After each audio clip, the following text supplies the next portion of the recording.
જય શ્રી કૃષ્ણ, રાધે રાધે. કેમ છો બધા? મજામાં જશો? આપણે પણ મજામાં જ છે. જો નાઈજન સરસ મજાના તૈયાર થઈ ગયા છે, ઘરનું કામ પણ બધું થઈ ગયું છે. હવે આપણે વારવાના છે પરા. વારી લીધા, સુરતીના ચોટલા પણ વળી ગયા છે. હવે એને જવાનું છે નિશાળે. ચમનભાઈ તો ગયા છે નિશાળે, સવારમાં વહેલા વયા ગયા છે. શ્રુતિને હવે જવાનું છે. જાનું પણ ગયા છે પાન લેવા. તો શ્રુતિ ગઈ છે મેળીમાંથી, હમણાં આવે એટલે તમને બતાવું.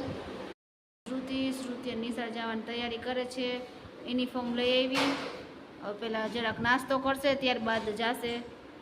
તો નાસ્તામાં શું કરીશ? નાસ્તો શ્રુતિબેન ખાવાના લાડવા. આપણા લાડવા બનાવ્યા હતા એ, હવે એમાંથી બસ આટલા બચ્યા છે લાડવા. તો શ્રુતિ ગઈ યુનિફોર્મ ચેન્જ કરવા, ત્યારબાદ નાસ્તો કરશે અને પછી જશે નિશાળે. ગાઈસ, આજ તો જો આપણે રસોઈમાં બનાવવાનું છે કંટોલાનું અને ચીચોડાનું શાક અને ગરમા ગરમ રોટલા ને ખીચડી.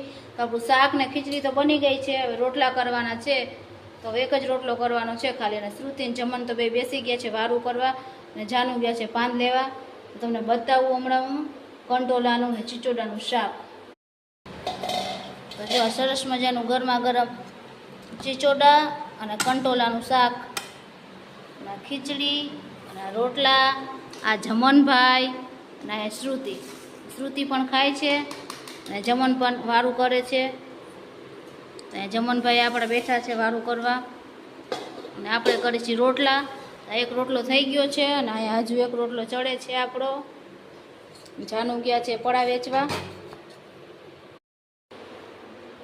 અટાણે વરસાદની સિઝન હોય એટલે આવું બધું શાક ખાવા મળે લીલોતરીમાં.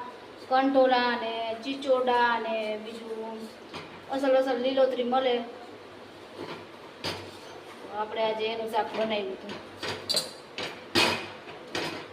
રોટલો પણ આપણો ચડે છે. તો જાનું આવી ગયા પડા વેચીને અને બેસી ગયા વારું કરવા. કંટોલાનું શાક ને ગળ ને છાશ ને રોટલા ને ખીચડી ને શ્રુતિ ને જમન બે હુઈ ગયા હે વારું કરીને. આપણે વારું કરી છીએ. હાલો બધાએ વારું કરવા કંટોલાનું શાક ને રોટલા.